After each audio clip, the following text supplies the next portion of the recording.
Hello friends, it is that time again. I'm doing a read aloud of my latest book, The Potion Dealers. This is kind of my poor man's audiobook for those of you who enjoy listening to my stories rather than reading them, or both. This book is, I'm calling it like a cozy adjacent magical adventure rom-com with 1960s vibes concerning a family of illegal magic dealers and a small town girl. I'm going to try to wrap up the read aloud in just 3 videos this time, probably like 1 a month, because the YouTube algorithm does not really like these videos because they're a little niche, but I enjoy doing them.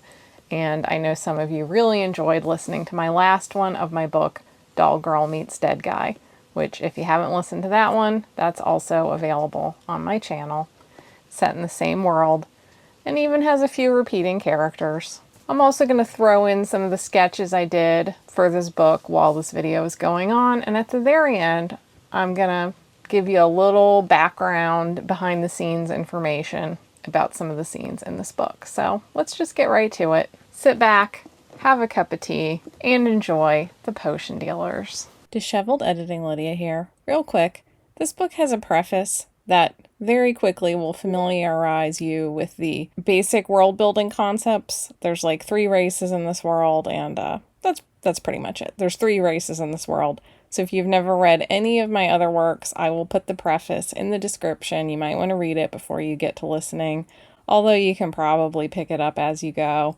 It might help ground you in the story. Chapter 1. A Girl, a Goat, and a Tribesman. Livonya always perked her ears when she heard anyone walking up the flagstones, half from anxiety, half from anticipation, which was strange since it was always a neighbor or a family member. In a tiny town like Fernana, anyone else was unlikely.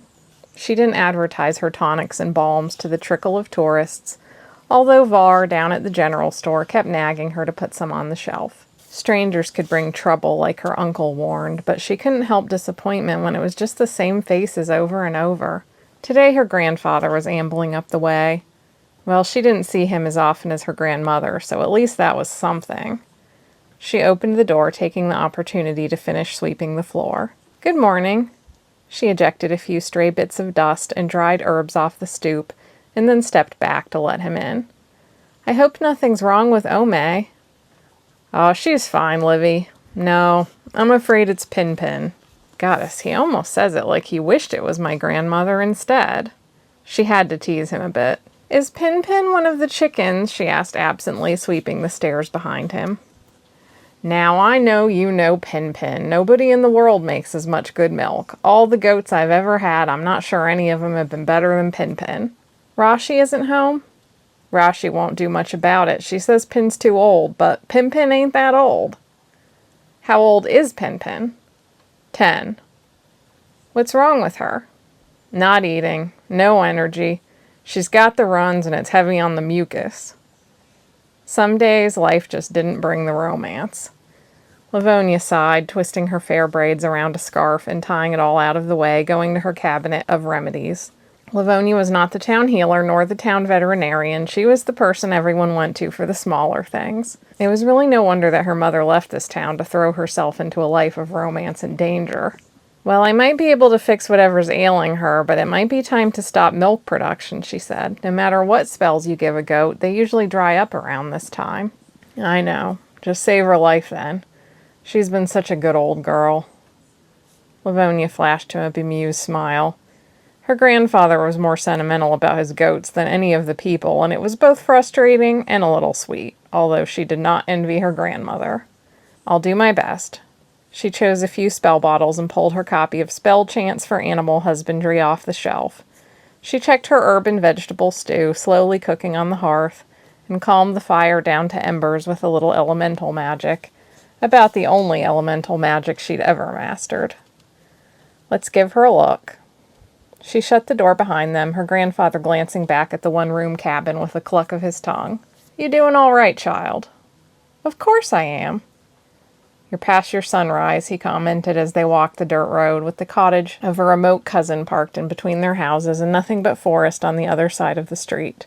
There were gorgeous mountain views not far away, but no one could see them past the trees, which had never been clear-cut. "But happy enough on your own?" You know your grandmother and I married when we were just kids. Of course everyone did then. I don't regret a thing. It's a lot easier going through life with someone else. Of all the times for him to get sentimental. Has Ome been worrying over me? Is that it? No one needs to. I mean, you're right down the lane. I'm only alone in the sense that I have my own room with a few trees in between. Sure, but it's good to have something to build up and leave behind. Your own farm, your own children. I have my garden and my chickens. She fidgeted with the strap of her bag. Ofe, no offense to all 3 eligible bachelors of Fernana who aren't first cousins, but you could go to the gathering of tribes if there's really no one here who strikes you. I don't think I want to marry a tribesman. What's wrong with the tribesmen? They know the land better than anyone does. You know you'll get the best meat and furs if you marry a tribesman, even I'll admit to that. I don't need my husband coming home with a bear, Livonya said. I want someone I can really talk to. Why couldn't you talk to them? They're good storytellers too, eh? It's just... Livonya shrugged. Grandfather wasn't going to understand that she wanted someone more like... Well, not like her uncle exactly. He seemed rather distant, but he was interesting. He talked of books and politics and travels. Intellectual. Livonya could never convince Ofe that an intellectual husband was a good idea. It's like anything else. The tribes are different. You have to find someone compatible. I'm not thinking about marrying anyone. When did you get so talkative anyway? He reddened as if he'd suddenly realized he'd gone out of character. Worries build up, he muttered more stoically. But if you're happy, I won't worry. I am very happy, she insisted. Most days, that was true. She led a contented life, surrounded by the fresh scent of the huge native evergreens, the short but vigorous spring and summers of flowers and fruit, the canning and drying with her grandmother and aunts and cousins, the vivid autumn red and gold of the trees that shed their leaves, the soft snowfall, the elk and bear and foxes. Someone came to her for a spell nearly every day, and often while she was tending to nervous spells and sick animals, she ended up with a dinner invitation or at least to chat over some tea. If she was particularly bored, she could always go to the town cafe and see who was passing through, as she often did when she fetched the mail. But yes, there wasn't much variety in it, and she hated to admit that her grandfather had touched a nerve. Sometimes she wondered if she had too much curiosity for a place like this, if she had ambitions that lay dormant because there was no need for them, if she was truly the daughter of her late parents, which might also imply she would die and kill for a cause. And that's why I stay here instead. Not that there are any wars to get tangled in these days. That one young man seems interested in you, Ofe suggested. Who? The tribesman fellow, Eldornan. Oh, he's not my type, if that's what she's thinking. How many types are there, he asked. If you ask me, there's good and dependable, and there's types you can't trust or rely on, and that's about all you need to know. But I'm happy enough on my own. I don't think I need to compromise. When you're young, I think there's a tendency to feel as if marriage is serious business, Ofe said. Really, it's just someone to be there when you need 'em, to share the work so it goes a little easier and have a family. One of the things everyone said about her mother was that she had been wildly in love, as if that was where the trouble began. She had probably died in part because of getting swept away by Livonia's father, and he was from Dry. What else needed to be said? The Dry were a little strange. Livonya frequently wondered what her mother would tell her nowadays. Would she nudge Livonya toward the safe, solid life with a devoted but unworldly tribesman and say, "Don't repeat my mistakes," or would she say, "It was all worth it"? Well, ultimately, Livonya knew herself. Whatever her mother might have said, she would rather wake up alone than with some other person she couldn't pour out her heart and mind to, because he didn't really understand her. Sure, it would be nice to have someone to hold her after a bad dream. But what if my husband sensed my mood after those dreams? What if he asked me about them? Logically, Livonya knew her dreams were probably the buried anger over her parents' death. She was quite a calm person, and her emotions had to go somewhere. But she damn sure didn't want to tell some simple tribesman how often she dreamed of attacking and torturing people. As they walked up to the house, her grandmother was outside picking apples by the bushel, with 2 unruly grandchildren from the red-headed branch of the family set to peeling them. The land around her grandparents' house was fields and pasture, open to a brilliant, clear September sky. Livonya came here for stargazing, and everyone flew kites during the Mirror's Moon Festival. She tensed when Eldornin suddenly appeared from behind one of the trees with a full basket hooked over his arm. Oh no, in the past several years Ome had been trying to nudge them together. He smiled at her briefly in the stoic tribal way. Ome gave her a knowing smile from a distance. Did they set this up? Your hair has gone long, Eldornin said with a nod that seemed like it might be flirtatious. Oh, yes, I need to cut it, Livonya stammered. No need. It's very beautiful, he said, putting down his basket. She waved her hands. I've got a sick goat I'd better get to. I just took a look at her myself. He turned to her grandfather. You've been giving her spells to make milk, have you? Well, of course I have. Eldornin gave her grandfather a somber expression that said, In my tribe we do not do such things, but I respect your ways. She has grown sensitive to the spells. That's likely all. I'm sure you know this happens. I suppose she is already 10. Ophe looked wistfully at the barn. Maybe I should still take a look, Livonya suggested. But he's right, Ophe said. She is at that age where I just need to take her off the lactation spells, eh? I tell you, life goes quick. Eldornin took a step closer to her. Your grandmother said you needed some repairs to your roof before winter. Oh, that's okay, Livonya said. I was already talking to some of the guys in town about doing it. I could look at it now, he said. We're done here, and I don't need to head back for a bit. Ome was grinning and nodding. I don't have much to trade right now, Livonya said. I need nothing, Eldornin said, but his eyes said otherwise. They had her snared. It was tempting to refuse him bluntly, but she hated to outright snub anyone around here. Money almost never exchanged hands in the village. Livonya gave her neighbors what they needed and knew she could ask reasonable favors in return. No one kept a close tally because everyone in the village had a role to play, and they wouldn't think of cheating their neighbors or shirking a duty. On the other hand, small children and the oldest and most fragile people would never be left to suffer, even if they couldn't contribute. Fernana was a village with a road and a post station, but half the population had been tribesfolk not that long ago, and they still operated that way. The rest, like Livonia's family, were simple farmers who made agreements, even then, to trade their crops with the local tribes. It was a good way of living, safe and secure, with everyone helping each other, everyone knowing each other. But sure, it was a little predictable and difficult to leave on account of this barter system. No one in Fernana had many elan to their name, nothing they could use in the city. Even the gold and silver beads that the tribesfolk wore around their necks for trading on their travels were no longer accepted, so she'd heard. Too bad, since she had a little stash of those from helping other tribesfolk who worked the harvests. If you're sure you have the time, Livonya said, I need to brew some fever remedies, so I suppose I could pass you along a bottle or two of that. It won't take long, I'm sure. There's just a spot that leaked when it last rained. It's my pleasure, Eldornin said. Ugh, she hated this. There was nothing wrong with him, certainly, and she could feel her grandmother's matchmaking hopes rising. They did all worry about her. The age between 18 and 30 were supposed to be for finding your partner, your house, and your life's path, with kids to follow once you were properly settled into adulthood. Since Livonia's 30th birthday this year, Ome seemed to feel something had gone wrong. She didn't say it outright, but oh, the hinting. Eldornin was handsome, sure, if that was all she cared about. The string of gold and silver beads and stamped coins glinted from his bare, muscular chest. His shirt was open and loosely tucked into his trousers. His hair was tawny brown like the coat of a deer, loosely braided to his waist, and his eyes were a brilliant green. He could hunt and fish and grow crops and fix roofs. He would be a great husband for someone. She just didn't want him thinking it was her. Isn't it funny that you can't spend gold in the city? Livonya mused. Or to buy things from a catalog? There were a few things that repelled tribesmen.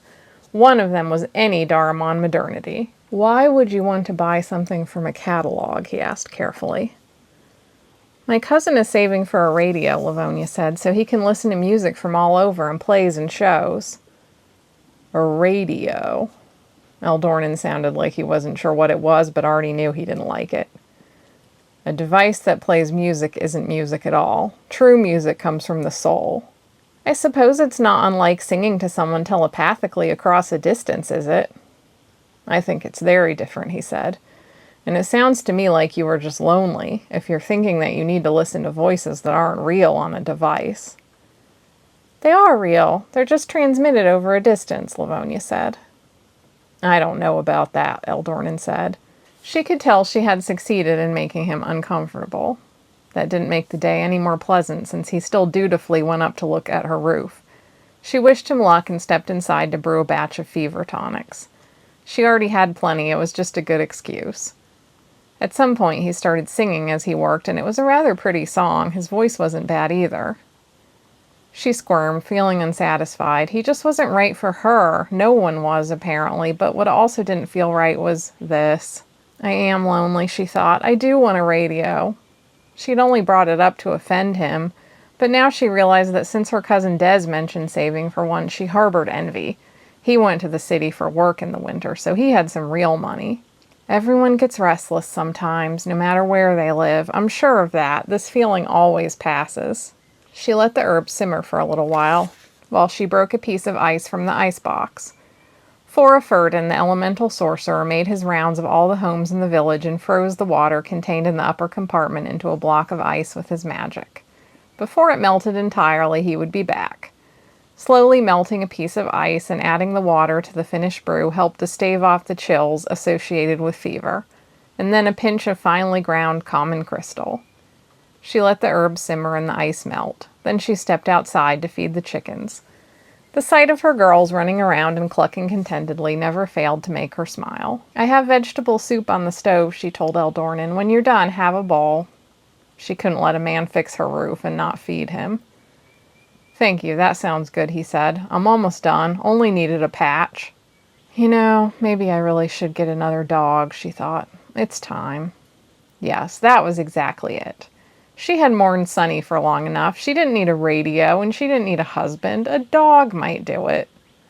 Her eyes roved to the trunk by the bed where she kept the one photograph of her father, the letter her mother wrote to her when Livonya was just a baby, and her own letters from Uncle Fragivel. They all bore one message. Never leave for Nana. The people who killed your parents might come for you next. Chapter 2. The Heir of Adventure. I could get used to this. Alfred took a deep breath of ocean air and tropical flowers. The Bloomy Islands in September are perfection. Way less tourists than in summer, too, George said approvingly. That lady at the hotel said this is when the cream fruit tree is blooming, and that's why the islands smell like a dessert. I'm sorely tempted to delay our return by a day or two, but business first. George opened the door of a cab, and they slid in, George's knee jabbing Alfred before he settled his long legs. Where to, my friends? The driver asked. The islands had a reputation for friendly people that Alfred had a feeling the locals played up to soak up the tourist tips. Alfred had a good sense for, and appreciation of, pretense. Kuma Avenue, Alfred said. It's residential, or maybe even rural. Let me check my maps, the driver said. After a moment he said, okay. It's not too far, but I've never been up that way. Visiting friends here? I hope so, Alfred said. He rolled his window down. Oh, to bottle this air. As much as he loved Atlantis, right down to the brackish, fishy stink, it was admittedly nice to spend a little time in paradise. The cab puttered along through traffic, which always seemed to be terrible on the main island. Tinny music played softly on the car radio. The islands had their own music style as well, a laid-back, hip-shaking beat, heavy on the percussion, and vocals that leaned sultry and playful. It was quite a contrast from Atlantean music, which always sounded as if the vocalist had just had their heart broken. There's the big fish market, George said. We should go there for lunch. You have to go to the market, the driver agreed. Go to the booth in the back corner by the service doors. My friend Juno works there. Tell him Rumaka sent you. He'll hook you up. What do you recommend? Alfred asked.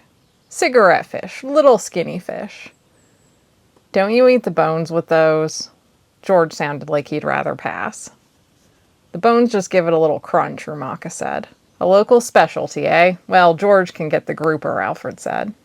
No shame in grouper, George said. Admittedly, Alfred would also order the grouper, but no need to admit that. You never knew when you might need to cement a relationship, even with a random cab driver. You're from Atlantis, eh? Rumaka asked. Of course, Alfred said. If Rumaka knew anything at all about Atlantis, he would have already guessed he was looking at a member of the families in his Santaroon. George's 7-foot height was a giveaway, even if they had left their black suits behind in favor of breezy vacation linen.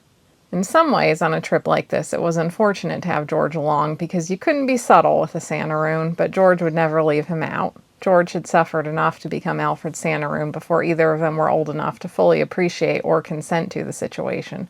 He certainly couldn't be punished for it. Anyway, George would argue that Alfred might get himself killed without his right-hand man. That hadn't been true so far, but Alfred supposed it was always a possibility. Well, this is Kuma Avenue, Rumaka said. What house? You can stop here on the road, George said. Wait here until we get back. Yes, my friend. Rumaka put the car in park and turned the music up just a hair. George pulled the map from his pocket. I think it's just up ahead on the left, he told Alfred. You can't see any houses from the road here. It looks like a jungle. Is there a driveway? Alfred asked. Not that I can see. It's a narrow walkway up some stone steps. No surprise there. An old blind sorcerer wouldn't have a car. Alfred felt around in his portal pocket and found his grandfather's cane. Portal pockets were indispensable, allowing for carrying a selection of weapons and potions without the bulk and weight, but no one had yet solved the problem of how to find things inside of them. The cane was probably the easiest thing to grab, at least. It had a wolf's head handle and a blade inside, but was still considered a sign of weakness back home, so he tried to conceal it when he could. Here, though, who would care? In fact, if any servants were watching their approach, they could also report back to their master that the approaching visitor also seemed to be blind. That might help, considering how much this guy didn't want to be found. Alfred was amazed he even lived this close to town. After the war, he had dropped off the records.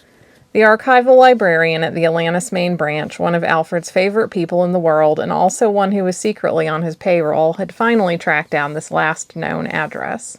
Alfred stepped out of the taxi onto the paved road.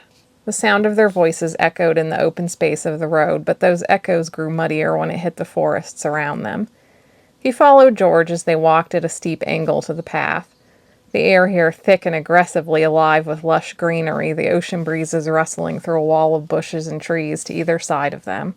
Someone rode by on a bicycle, which was the preferred vehicle for locals. Alfred felt out the steps ahead with the cane, although they were almost steep enough to reasonably climb with one's hands like a rock wall. They seemed to go on, with a lot of untrimmed leaves whacking him in the face. Do you see the house yet? He asked George at least 20 stairs later. I'll tell you if I do. More stairs. Alfred was panting. You know, for all the subway stairs I climb, you'd think I'd be ready for a mountain, but... I do see an end to the stairs, George said, but all I see past that is more trees and more hill. Maybe there's a path at the top. There was indeed a path at the top that twisted off somewhere. Wind rustled the trees far above them, and they stood in a thick shade. The temperature was noticeably cooler, and the bustle of the city felt far away. The sense of adventure, of a quest even, was tangible. If only life could always be like this, Alfred said. It always feels like we're doing something real when we're hunting for treasures. Even if it's not in the most lucrative business, sometimes the potions trade feels so damn stagnant. In the heroic sagas and the old histories, magic was always interesting and weird, something you had to really work for. Yeah, George said, although you're giving a lot of drama to climbing some stairs. It's the forest, Alfred said, the primeval landscape. This is where magic is born. Older sorcerers knew this. George grunted non-committally. He wasn't sentimental about these things. They were both city boys. What could you do? They would probably starve to death in the forest in a week. Still, Alfred could enjoy his illusions, knowing there was a cab and then a hotel room with a beachside balcony and room service waiting for him. He couldn't help romanticizing the past, when magic was a part of daily life, and sorcerers were the heroes of the world, their battles, their discoveries of new spells. When was the last time a new spell changed the world? Alfred dreamed of finding one in a crumbling tome, although he could never decide just what this thrilling new spell would actually do. I see the house, George said. It's pretty big and open, typical island style with sliding doors all around, but a little run-down looking. The garden is overgrown. It almost looks abandoned. I hope not. Alfred grimaced. Abandoned houses usually meant water and moisture damage, and that could mean ruined spellbooks. Sometimes Alfred had nightmares where he was just prying wet, destroyed pages apart as they tore and disintegrated. A door slid open in the distance well above them. The house was undoubtedly at the high point of the mountain. "Hello? Who are you?" a woman shouted down nervously.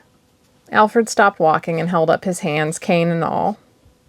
"I'm looking for Mayor Dunavin for an archival project about the sorcerers and the Order of the Arcane Hand. My father died last year," she said. Last year, curses, another member of the order gone, and he'd been so close. "Could I ask you about him?" "Are you from his society?" She sounded wary of strangers.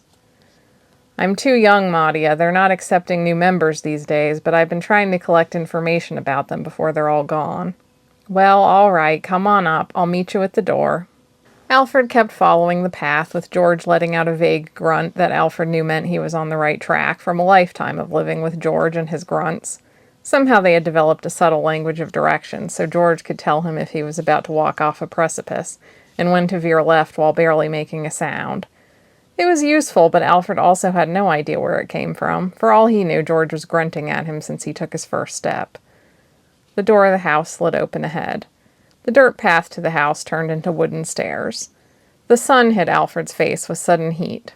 It seemed clear all around the house, giving full sun to the apparently unkempt garden. Alfred smelled the cream fruit tree again, as well as herbs in abundance. It had the particular smell of a sorcerer's bounty. "This is quite a shock," the woman said. "I don't have many visitors. My friends don't like to come up here." "I imagine not," Alfred said. She was an older woman herself. This was definitely no place for the elderly with the mountain climb to the road. "Are you all right up here? Seems like it would be hard to get supplies." "I grow and hunt all my own food," she said. "I don't need anything much." "Impressive," George said. "Well, what would we expect from the daughter of a great sorcerer?" Alfred said. "Used to be you'd expect the same from anyone," she grumbled. "Come in." Her tone wasn't unwelcoming. She probably got lonely now and then, but it held reasonable caution. "You're merchants from Atlantis, aren't you?" "Yes, I'm Alfred Bravider, and this is George Willen." "And you're working on an archival project. Since when are the families scholarly?" "This is what I do in my free time. I have a vested interest in the society," Alfred said, following her into the house. She moved slowly, confirming that she might have some bad joints keeping her from leaving, and he stayed a full step back. He didn't want to seem too eager. He sensed a large interior room, so open to the ocean breeze that it almost felt more like a porch. It seemed like there wasn't much furniture or clutter either, barring any obnoxious noises to drown out his senses. Alfred could usually get a basic sense of a room just from the sound of voices and footsteps bouncing off the interior, and the subtle feel of the way the air changed. Then he could use his weak telekinesis to sense out details if necessary, but in this case he didn't bother. The room didn't seem like there was much to trip him up, and he could use his cane without judgment. She didn't seem likely to threaten them, although if he did need to leave in a hurry, the exits were clear. Follow the fresh air that streamed in the room. "Yes, I see you share my father's impairment," she said carefully. "My grandfather did as well. It's an ancestral curse," Alfred said, "but I think you can turn any situation into an advantage. I found that the sorcerers who lost their sight in the war years were also a treasure box of information. Your father had a particular interest in plant magic, from what I understand." This was the first thing that warmed her voice. "Oh yes, Faerun loved his plants. It's a little embarrassing that he had the gardens looking so beautiful right up until the final months of his life, and now I'm in charge and it looks, well, it's a mess. Although it still produces well, and that's thanks to him too. His gift to me, I always think. All the spells in the soil." "I could smell the herbs as soon as we got near the house," Alfred said, freely laying on flattery now that she seemed happy to talk about her father. "Did he keep any garden journals?" "Well, I don't know. He did write, but it was in Braille. Mr. Kerr had encouraged all of them, I mean all of the men in the society, to write as much as they could, but I never learned to read it." "I would love to know more of what he was growing and the usage," Alfred said, dancing around his goal for now. It was always best to let the family offer the papers to him. If there's one thing I know as a merchant of Atlantis is that the quality of magic and the breadth of ability is declining rapidly. With every modern distraction, you can practically hear a specialty dying. Oh yes, she said, her voice heating with all the simmering resentments of old age. Most young people nowadays don't seem to think about much of anything. It's no wonder I don't go into town anymore. It's a shock when I do. All the noise, everything's so fast. I can't even imagine any of those people down there are descended from sorcerers, much less studying the hallowed craft. Would you gentlemen like a seat? She patted a chair. Thank you, Madia. You're very kind to welcome us unexpected visitors. Alfred now knew he was winning, because she was talking to him about young people as if he was not one of the offending population himself. He made his speech as old-fashioned and laced with honorific language as possible, although George was going to rib him about this once it was over. Would you like some tea? It's from our local tea shrub. I wouldn't say no. She walked several steps away and sounded like she was chopping fruit after setting out 3 mugs. Truly these are sad days, she said. I wonder sometimes if sorcery could simply die out. I never thought I would live to see anything so depressing in all my days, but who would have thought magical creatures could go extinct either? She sighed. Magic will never die out, Alfred said, not as long as I have anything to say about it. In my line of work, we know how to keep magic alive. You just need to be able to support it financially. No one studies magic if it doesn't pay. You know where the trouble started, I'm sure. Of course I do. It's when Lord Jaron and his generals started poking around the Fallen Lands. Why do we need a bunch of nonsense from some other realm where magic doesn't even exist? It's all trash and distractions, movies and record players and televisions and trains and airplanes and... Alfred politely cut her off before she could list everything with a plug or an engine. It's when aggressive spells were banned, he said. Well, I'm afraid it's true, he said. It might have happened around the same time as all of those other things, but it doesn't explain why even remote corners of the world are not studying magic as much. And they're not, that's certainly true. They're afraid to advertise their services and wares in their village just in case rangers come around. But of course, there's one place they can go to sell magic and let us take on the risk. The family, she said, is that your main business these days? In my family, it's our only business, Alfred said, and when I have a few days to spare, I go looking for rare magic that might otherwise be lost. And obviously, I have a particular interest in the Order of the Arcane Hand. Many of the men in it were the best sorcerers of their day. That is true, she said, walking up to him and putting the mugs on the table. There's your tea, but they're hot. You do remind me of my father. He loved travel so he could gather rare seeds and local information on how to use them. He loved these islands. Many people don't know how varied the flora and fauna of the Bloomy Islands is. I wish I could have met him. Wait here a moment. Her voice had warmed, lost in memories. She walked past them and upstairs in the corner. You want some melon? George asked, already helping himself. Not quite yet. All Alfred wanted to taste was treasure. The woman came back, placing a thick book onto his lap. It was crudely bound by hand, as many of these spellbooks were, and bore a faint hint of herbs.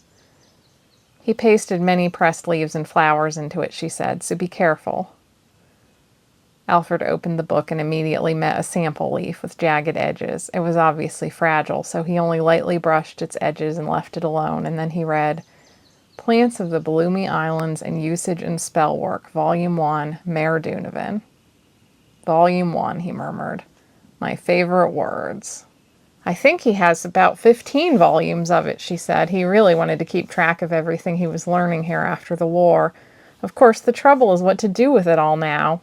I just don't have his skill, and I hardly know what I'd do with it all anyway.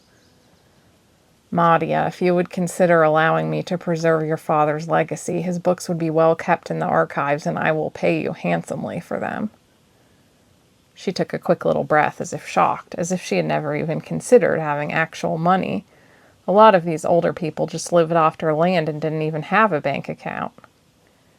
And if you would like them typed into print so you can read them yourself, I can arrange to send you copies, he added, guessing that this might be more important to her. Did you want all of his writing? She asked. Of course. There's a lot of it.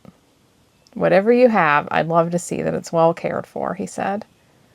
He took a sip of tea and tried not to betray his eagerness, but this was shaping up to be a very good trip.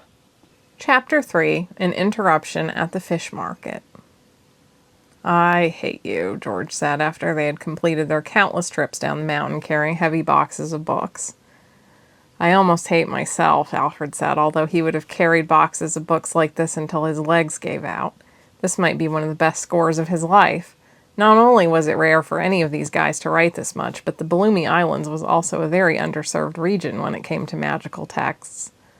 At least you'll be very hungry for fish after all this, their cab driver said, as Alfred had also paid Rumaka to carry boxes up and down the hill. After all that, Rumaka felt like a friend, so Alfred brought him along for dinner, even though it meant he felt obligated to order cigarette fish. The island fish market had a rather famous restaurant inside where they would grill your purchases on the spot. They were aching and cheerful after a job well done, and Rumaka and George were already on their second glasses of wine. You don't want any, my friend. I'll get you home safely. I'll stick to my espresso, but let's have a toast anyway. A toast to driveway is something I'll never take for granted again. Campiara. Zuccalo, Rumaka answered in the local way, good health, as opposed to the Atlantean toast of financial prosperity. They shared oven-fresh bread, slightly sweet, but with a hint of onion, flat and flaky. This is the life, Alfred said. I would tell you to move here, but we don't need more people, Rumaka said. We like to keep our secrets. Won't last long if you keep exporting pop stars, George said. Alfred knew George's bedroom was plastered with pictures of the island's most provocative and controversial chanteuse, Cherry Doll. I know it. We can't help it if we have the best music here either. You're modest people, Rumaka laughed. So those books must be pretty special, eh? What are they, some sort of code? I've been collecting them all over the world, Alfred said. When so many sorcerers were blinded in the war, a certain group of them learned this writing system from the Fallen Lands and got cliquey with each other, exchanging letters and writing. A waiter stepped into the conversation. Excuse me, Alfred Bravider, there's a telephone call for you from your father. Crying curses. I'll be back in a minute, he told George and Rumaka. Lead the way to your telephone, he told the waiter. He was forced to use a little telekinesis here, as the restaurant was noisy and bustling, and he didn't want to bump anyone with the tray. If Papa had tracked him down at a restaurant, this must be at least vaguely important. The waiter stopped so abruptly that Alfred almost bumped into him. Here, sir, Mr. Bravider. He handed over a receiver.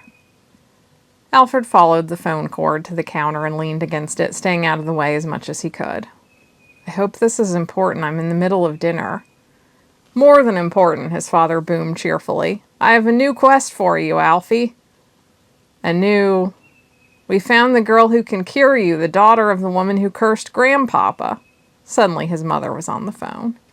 Alfie, it's finally over, she said, choked. We can break this damned blindness curse. Alfred usually stayed cool under pressure or shock. Trading in illegal magic brought plenty of danger and surprise that demanded a smooth response. All that went out the window. He hung up on them. Chapter 4, The Stubborn Fishwoman. They were still looking for a cure? Would have been nice to mention that to me at any point over the last 32 years of my life. As far as Alfred had ever known, the woman who cursed his grandfather had been killed. She was some backwoods Miralem girl, no one special and impossible to trace. You needed the original caster or one of their children to break an ancestral curse, and therefore, that was the end of it. The phone rang again. Alfred muttered a curse and picked it up. Hello, Sakoma Island Fish Market, Alfred speaking. Must be a bad connection there, his father ventured. But you heard us, right? Yes, I heard you. So I need you to head home and then get on a plane to Avalon. I figure it's better if you go yourself. If I just sent some of the guys, that might scare her, but I know you can lay on the charm as you explain the situation, but we'd like you to bring her back here. Why? You're not going to punish this girl for the deeds of her mother, are you? No, just to make sure the thing gets done. You still need ajna crystals to set up the spell and... excuse me, a waitress said, sounding anxious. I just need to reach past you and get that hot sauce. Thank you so much. It's your restaurant, Ballora, Alfred said, feeling like a jerk. He kneaded his temple. A headache was coming on. I need to go. I'm wrapping up business here and I'll be back tomorrow. We can talk then. The flight to Avalon is at 7:20 p.m. tomorrow, his father said, so get things wrapped up early. It'll be great, the start of a huge new chapter when we can really cement your place as my successor once and for all, no questions about it. We'll leave early, Alfred said, and hung up again. He headed back to the table, the jovial conversation of George and Rumaka now floating toward him as if from another realm. Something wrong? George asked in an undertone. George seemed to think something crazy had happened and they needed to leave immediately. Ha ha, it's fine, Alfred said, not even convincing himself. Speaking out a laugh was certainly not the same as laughing. Maybe I'll have some wine after all. Come on, Alfie, you look like the family house just burned down. Do we need to go back to the hotel? He handed Alfred a glass of wine. Alfred drained half the glass, and as he rarely drank, it went right to his head. Papa found the person who can lift the family curse. He wants us on a plane to Avalon tomorrow evening. Wait, what? That's about what I said. The blindness curse? What other curse is there? Is this not good news? Rumaka asked. You can still read the books you collected, eh? And also any other book you want. That is true, Alfred said. It is good news, I guess, at least. That is how I should feel. Is it? He finished the wine and slapped the glass to the table in George's direction. George already seemed to be ready with the bottle to refill it. That isn't how you feel? Rumaka asked. For a moment, Alfred regretted inviting a stranger to dinner, but then again, he had only invited about a few hundred strangers to dinner, and sometimes they had good perspective. How long have you had this curse, my friend? My entire life, Alfred said. It was my grandfather's curse, ancestral, and I thought it was incurable. My family has not even mentioned looking for a cure since I was a kid. This is out of nowhere. Oh, Rumaka said. So you would be the stubborn fishwoman. Yes, I guess that's it. In this legend, a fisherman admired a beautiful merwoman he saw sitting on the rocks every time he went out fishing, and struck up a friendship with her. Finally, he asked her to marry him, and every day he told her some tale about how living on the land was much better than the sea, and every day she would reply that even though he was very persuasive, the sea was in her blood and in her dreams, and she would only marry him if their marriage bed was this very rock. Usually this story was treated as a metaphor for why Atlantis natives never left their home city, even though it was dreary, damp, and bad-smelling. Home was home. But it could also mean that even if land was better than the sea, if you'd already been a merwoman all your life, you were comfortable there in a way you would never be on land. In the story, the fisherman agreed because he loved her and built a shack right next to the rock. Alfred's father, on the other hand, would have just dragged that merwoman back to the manor. Maybe you should make a list of pros and cons, George said. Pro, you could read any book you wanted. You'd be better in a fight. You'd stop bruising your knees. No one would question your ability to take over the business. You wouldn't have telekinesis headaches. You could pick up on visual communication. I could see the sky, Alfred said. I've always wanted to see the types of clouds. Clouds? You could see beautiful women, Rumaka suggested.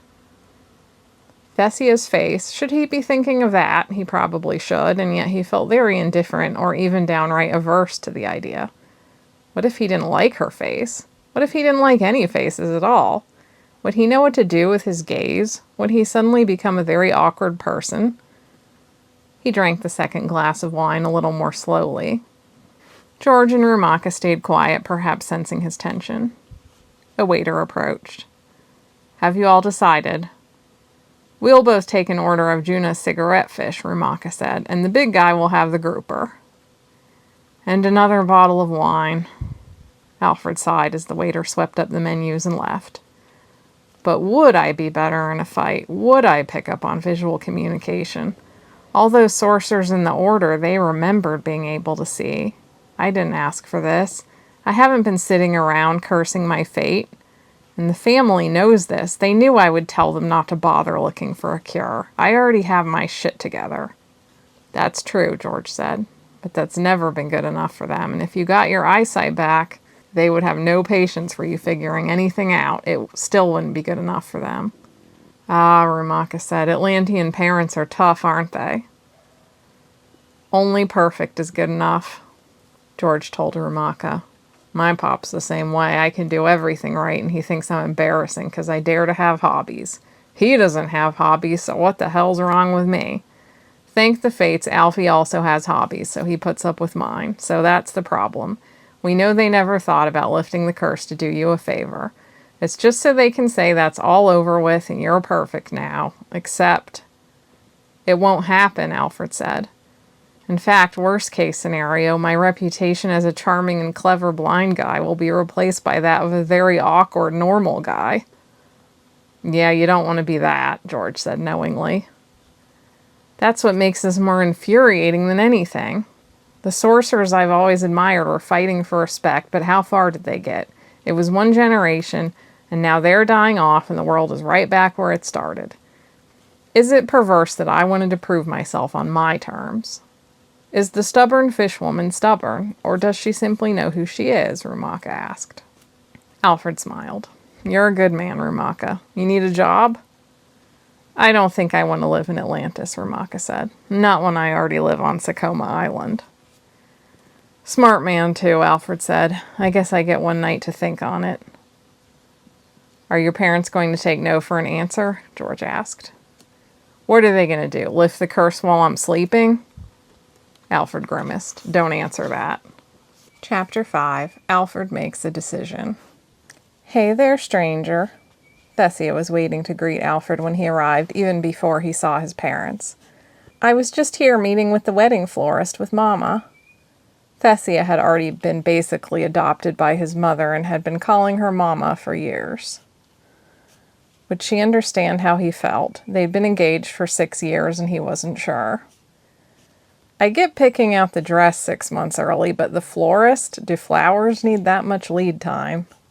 He reached for her and she slid into his arm and gave him a quick kiss before her hand lingered on his cheek. There are going to be so many flowers, but we've got it all planned, she said. So next time I see you, are you going to see me back?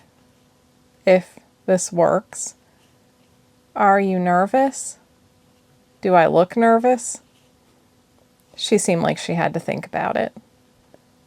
No, you actually look a little pissed.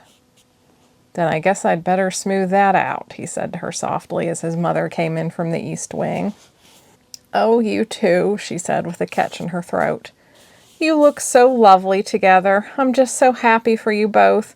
So relieved. I always held out hope your father would find this girl, and the timing just feels so fated, just the right time before the wedding.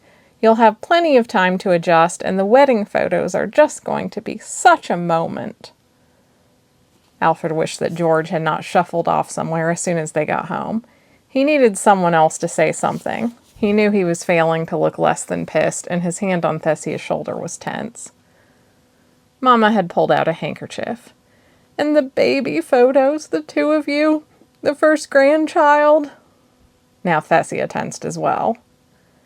It's so very exciting, Thessia said smoothly. Probably overwhelming for everyone. Alfred just got off a boat and he has a plane to catch, so I'm going to help him pack since it's cold up there. You have, 2 hours before you have to leave for the airport? That's right, he said, thanking the stars that somehow or other Thessia seemed to know how to manage this situation. His father must be at headquarters, so that was lucky too. He would be more overbearing.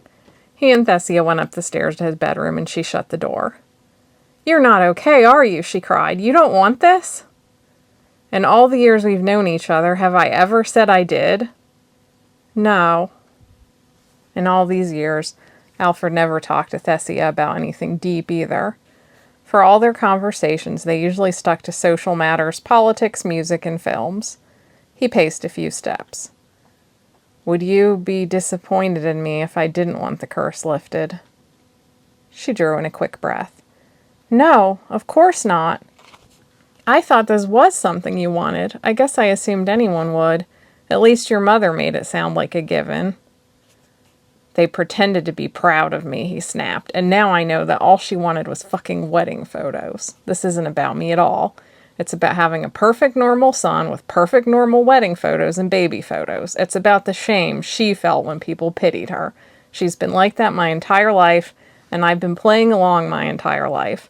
I've gone to absurd lengths to make her proud, and this is what I get. A cure, finally. The nightmare that was Alfred is finally over. Meanwhile, she has 2 sighted kids, and she thinks Vicky is trash and Ed is a dolt. He huffed. I'm sorry, I know Mama has been wonderful to you. No, Thessia almost laughed. You're sexy when you're mad. I actually kind of like that you're blind. It feels subversive. Everyone around here is so shallow. This made him wince too. Now that was such a Thessia thing to imagine, that something that happened to him as a baby was subversive. I'm still shallow. Nah, I know shallow. You didn't go to school, but I spend most of my life with the Shallow Society. She opened his closet. Do you really not want this? Or do you just want your parents to show a little more appreciation for the person you've already been? And do you mind if I pick out your clothes? Something warm, right? Go nuts. He sat on the bed. I don't know, Thess. The last time they talked about finding a cure, I was probably 8 or 9. My only thought was that if I could see, they'd let me ride my bike all the way down the street. But it didn't come to pass, and I just started sneaking off on the bike anyway by the next year. Papa caught me at it before long, then decided it was good for me after all. He figured it would be healthy for me to get banged up and shake it off. Feels like a metaphor for my whole life. You figure things out your own way. Have you tried explaining this to them? I might as well be speaking to the wind. They don't care about what I think half as much as they care about what other people think. I know how it is. She tossed a few clothes on the bed and then touched his cheeks.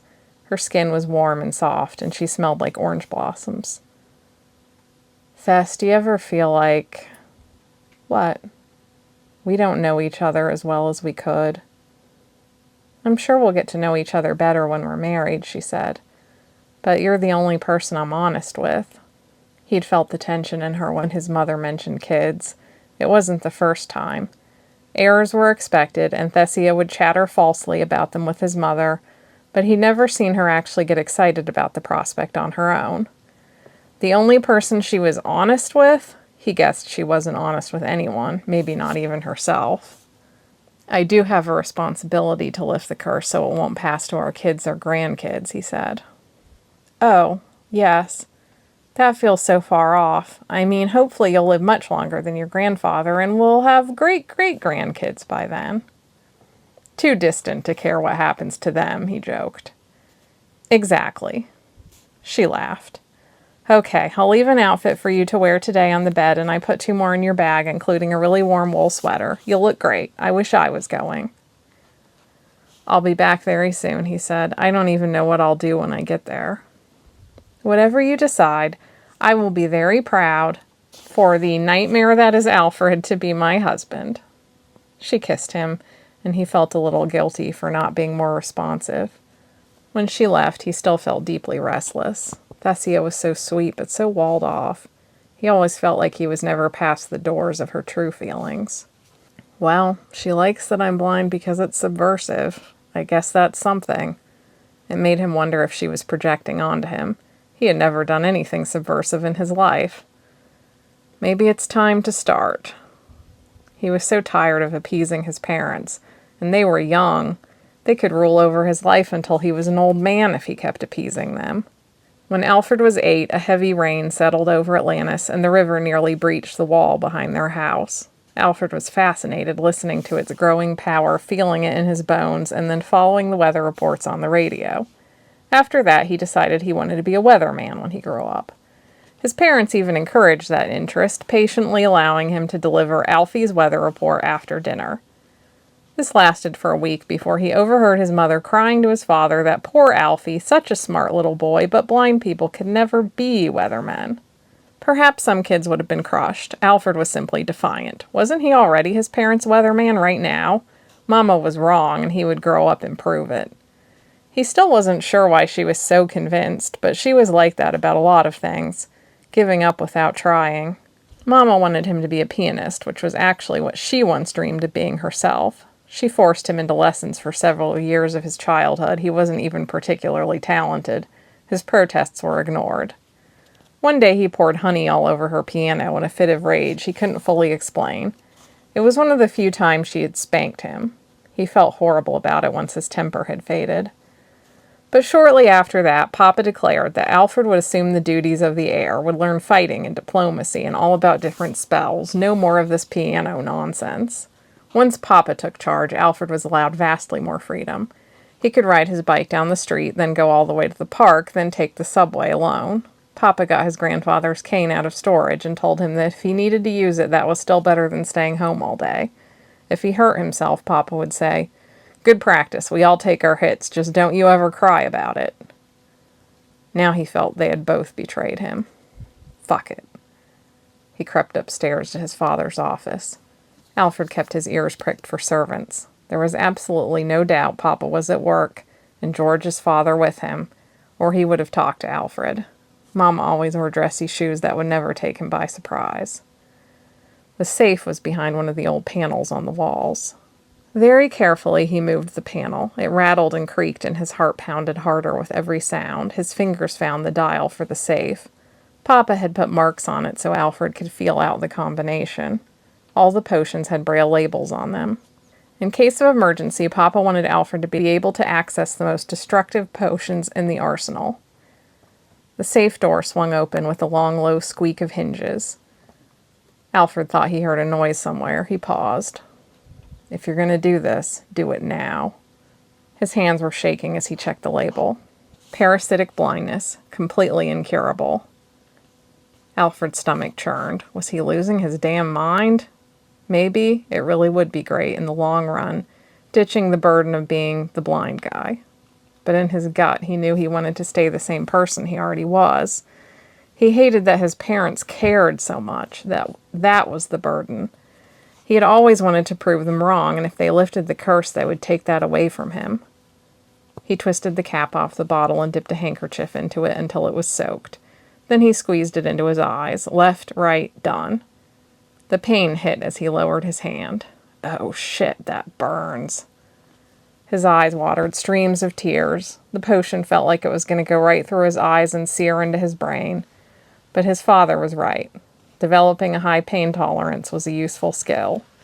He managed to grit his teeth, knowing this didn't last long because he'd used the spell on someone before and he knew their screams died down soon enough. He took a deep breath, replaced the potion, and moved the wall panel back in place. This daughter of Grandpapa's enemy was about to fail in lifting the curse. No one ever had to know why. Chapter 6. Strangers in Town. The next morning, Livonya walked into the center of the village to pick up her mail and treat herself to lunch. Sometimes she hungered for some new experience, and this was the best she could do. If she was lucky, a tourist or two would be in the cafe bringing intriguing tidbits of the outside world. Fernana was not on the top of anyone's vacation plan, but it had a rather nice waterfall, the picturesque ruins of an ancient sorcerer's mountain keep, and as of late seemed to be attracting a few people who wanted to photograph the great mountain eagle.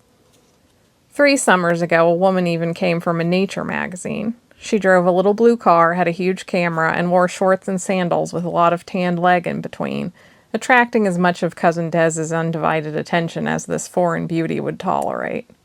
This trickle of strangers had led to the cafe as well as the general store next door expanding to rent and sell camping supplies. Livonya immediately noticed the car in town, a black sedan that looked pretty new. She knew nothing about cars, but usually the only automobiles around were a few dirt-encrusted delivery trucks with mail and supplies for the general store and the feed and seed store. Most tourists came on the Friday and Monday bus, which was a rattly little box. This one looked clean and gleaming, free of dents or mud. The post office across the street was a small stone house with a mail sorting counter in the front room. This was run by Cousin Marina, the granddaughter of Livonia's great-great-aunt. She was usually either doing needlework at the mail counter like today or making pies to sell to the cafe. "Good morning. I thought I'd stop in," Livonya said. "Of course. You have a letter from your uncle." "Really? Oh, Mary, you don't know how much I needed a little excitement today." "Yes, you have a couple of catalogs as well." "Oh, a thrilling evening of circling things lays ahead." Livonya laughed. Don't I know it? I love going through a catalog, and I've never once ordered a thing. Have you been to the cafe for breakfast? She handed over the letter, a slim seed catalog, and a fat D&F catalog wrapped in brown paper. There were some fancy Daramon men down there this morning. One of them has been shapeshifted into a giant. Really? How do you know he's shapeshifted? His arms and legs are a little too long for his body. They do that in Atlantis, you know. They expect every man to be tall, but especially the Santaroon. You know I like those crime novels. Santaroon? The bodyguards, Mary said, of the families. The Santaroon grow up right alongside their masters and protect them from birth. They're trained to kill or die for their master. Although I'm not sure this one really lived up to what all I've read. Livonya had a vaguely unsettled feeling as she considered how unusual this was. That sounded like the sort of trouble her uncle warned her against. You might just want to go back home, or maybe go to your folks' place just in case. Did these men say what they wanted? They said they were here to see the ruins. They're interested in old magic and such, but... She arched her brows. There's enough magical sites elsewhere to keep anyone interested, I'd think. I really wanted to have lunch in town. I can't imagine they're here because they had anything to do with my parents. I get so tired of my own cooking sometimes. But you're a great cook. Marina probably never got tired of her cooking. Sometimes I just get a little tired of everything. Oh, Moonbeam, you know the cure for that. Why don't you just put Eldornan out of his misery? Mary, Ophe just said the same thing to me yesterday. If you're all trying to make plans for me, you can forget it. If there's a town conspiracy, it's because you're fully adult now, living all alone in that little cabin, and there's a beautiful man half mad for you. He barely even talks. He'll compliment my hair or something, but he doesn't make actual conversation. Sounds perfect to me. A man who adores you and doesn't say a word otherwise? Goddess, I wish I'd married a tribesman. Then I wouldn't have to listen to all this talk of tools and fertilizer. They worship their women like Valamir herself, and I hear none of them say much at all. I don't want to be worshipped. All of that sounds terrible. I want interesting conversations, not about tools or fertilizer, but books and magic and... Well, you can't help being your mother's daughter. She said she didn't want a family at all. She wanted to go to college, and that was where her troubles began, weren't they? Bless her dear memory. The older you get, the more I suppose your soul wants to take after her. But just do be careful. I don't know why your uncle was so insistent that you stay away from the cities, but who knows what sort of people your parents might have upset, and you should probably stay away from city folks as well. I'll be careful, Livonya said, but she would not be deterred. I want my bowl of soup, and I'm not going to be scared off by Daramons in suits. If they were here for me, I'd already know it. She sensed out the cafe before walking in, however, just in case. Nothing seemed out of the ordinary. The men were long gone to the ruins, she guessed. A bowl of dancing hen, medium spice, and mushroom toast, please. You'll be up next, then. Aunt Hrina, everyone called her aunt, although she was no one's aunt, was frying up some ground elk balls and mushrooms for Samarel and her 3-year-old son in the corner table. Livonya smiled at them, made a little small talk, and settled in to look at her catalog. The letter from Uncle Fragivel was better in private.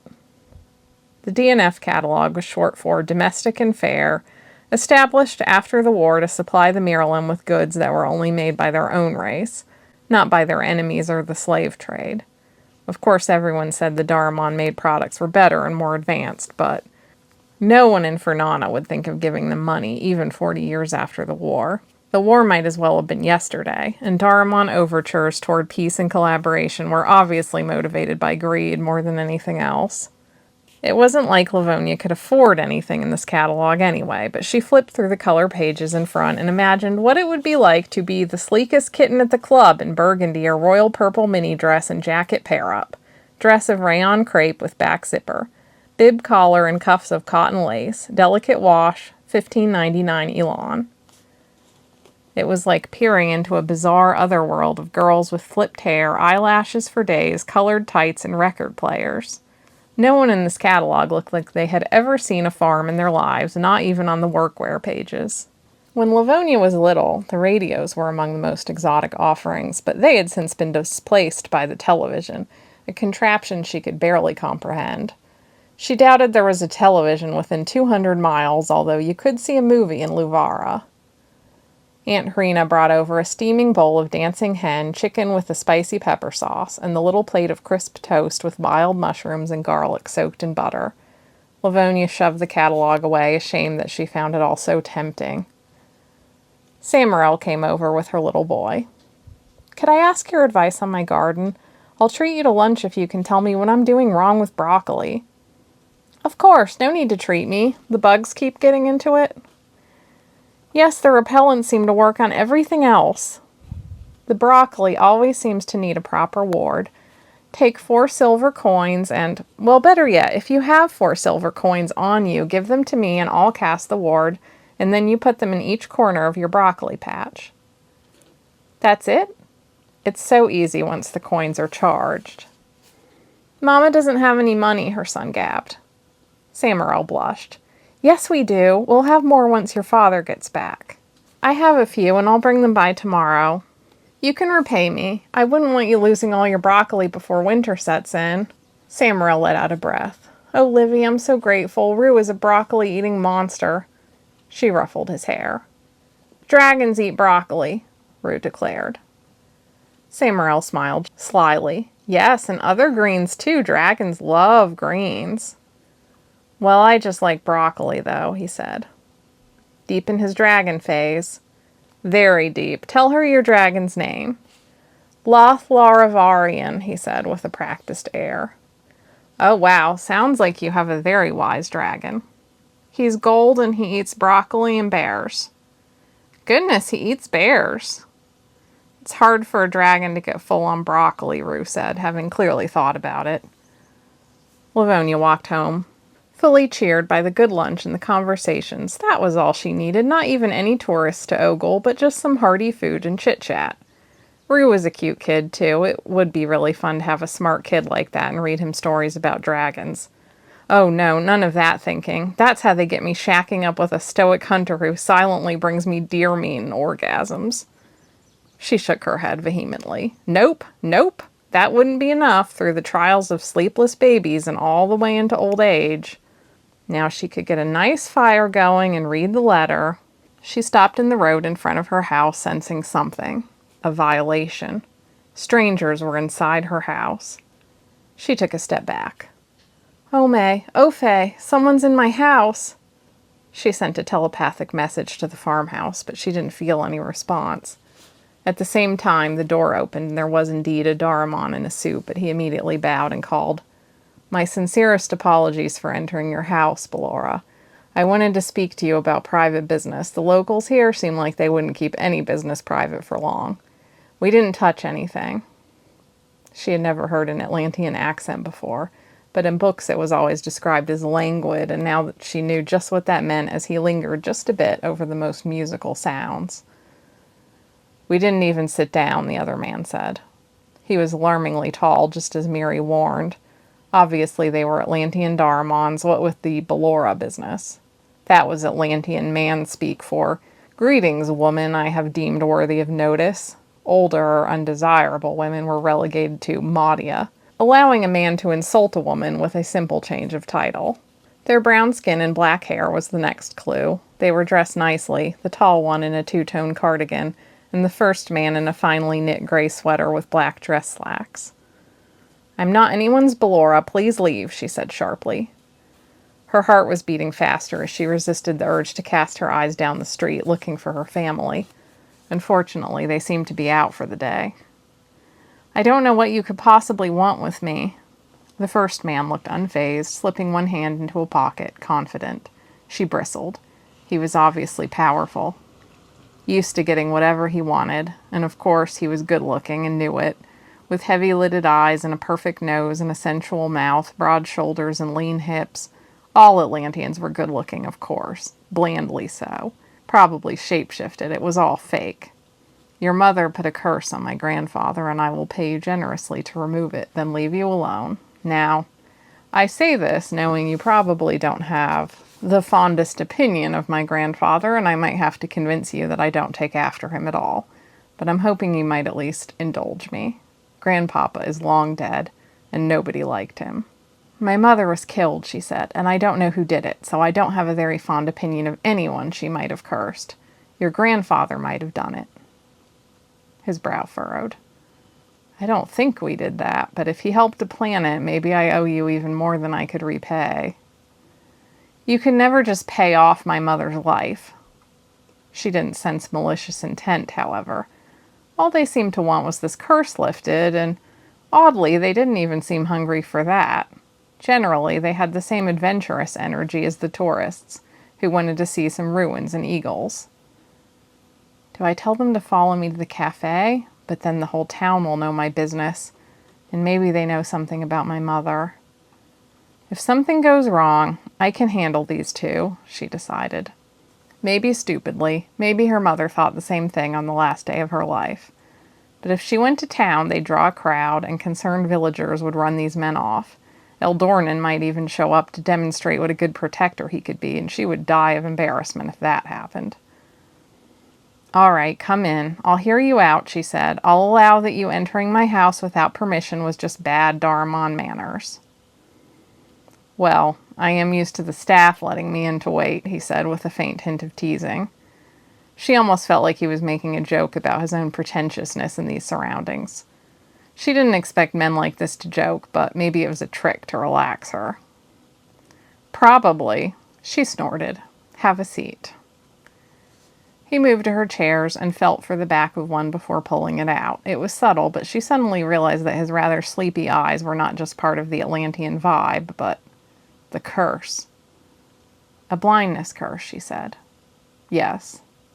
An ancestral curse. Naturally. My mother could cast ancestral curses? You should be proud, he said with a hint of humor. Normally she would have offered them something to eat or drink, but they hadn't earned that. Tell me the story, she said, dragging out a chair. I'm Alfred Bravider, he said, and this is George Willan, my Santarone. If George was, as Mary said, raised alongside Alfred to serve him, then he had no choice in the matter. And it was true that his legs and arms were a little too long for his body. He gave her a little token bow when introduced. Livonya Orlestin, she replied curtly. You probably know that. A little introduction never hurt anyone, he said, but I'll get to business.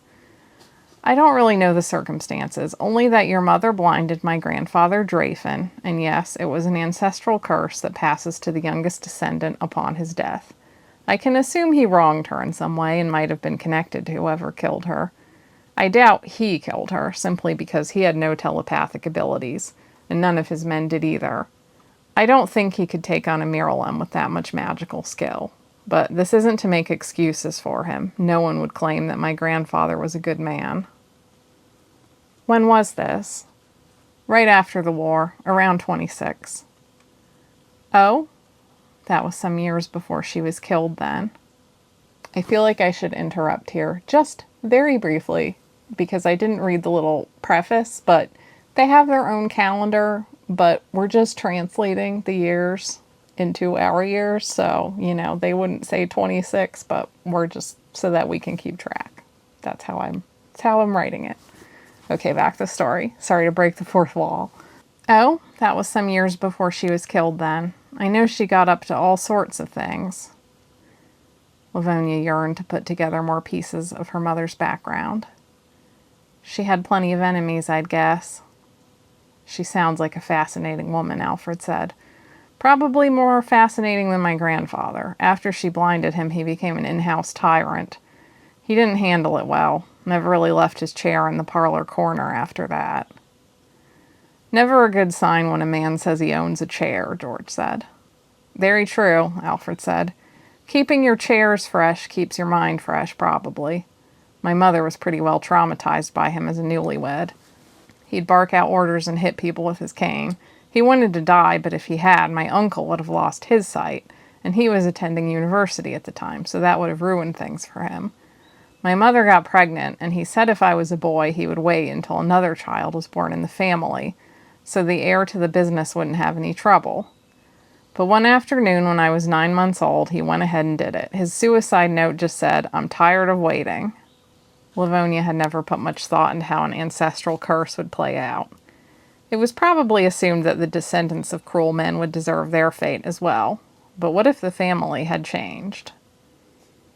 My mother was devastated, Alfred said. He'd promised her he wouldn't blind her firstborn son, and then he pulled that on her. I'll have to deal with the same thing with my own descendants. Except, I'm not sitting around waiting to die, so as I get older, I'd have to decide if I need to time my own death or whether I should just let it happen naturally and not concern myself with who loses their sight when I go. The curse goes on forever, she asked. They do fade eventually, Alfred said, but they usually last 3 or 4 generations, and no one knows it's over until it's over. I can imagine that would be troubling. She poked at him with her telepathy and felt that he did have a little shield up. Most Darmons lacked any defense against telepathy. His story was sympathetic, but as he told it, she almost felt like he was talking about some theoretical child and not himself. He didn't sound like he really cared. And he was protecting his thoughts. Did he have a touch of Maryland blood? Very unusual. You're here just to ask if I can lift this curse. I don't know much about ancestral curses. All we really need is a little of your blood and mine, and your consent, Alfred said. They're much easier to lift than to cast. But you need the original caster or their descendant, and they have to be willing. And like I said, I'll pay you, or if there's anything else you need or want, I'm sure we can figure out a deal. We don't blame your mother. Who wouldn't want to curse my grandfather? My mother's been cursing him for years. Livonya paused. She glanced at George briefly and skimmed his thoughts instead. No protections there. George had no sense of urgency. He was glancing around her cabin with interest, and then gave her a guileless expression. George probably could have looked brutish. His eyebrows met in the middle, and his face was rather plain, but his wide, curious eyes ruined any sense of threat. You need my consent, Livonya said. Yes, Ballora. He grimaced. Livonya, I apologize. You just sound like a Ballora. The world must be full of Balloras, she said, shutting down any attempt at flattery. Do you need your own consent, Mr. Bravider? Because I'm not one to read minds, but I can't help but notice that you aren't hungry for this. He leaned back. Am I that transparent, he said. Or are you that good? You're transparent, she said. You're certainly not the country girl I expected. What is that supposed to mean? He rapped his fingers on the table. It means I like you for what it's worth, but it doesn't change what I came here for. I told you what I want, and I'll pay you whatever you want in exchange. It doesn't matter how hungry I am for it. Maybe you should tell me the real story. I did. How did you find me? My father tracked you down, after decades of searching. A prickle of fear rose along her arms. We have plenty of connections, he said. Maybe some traveler who came through your town knew a guy. You came here to ask for your sight back, she said, but you don't actually want it back.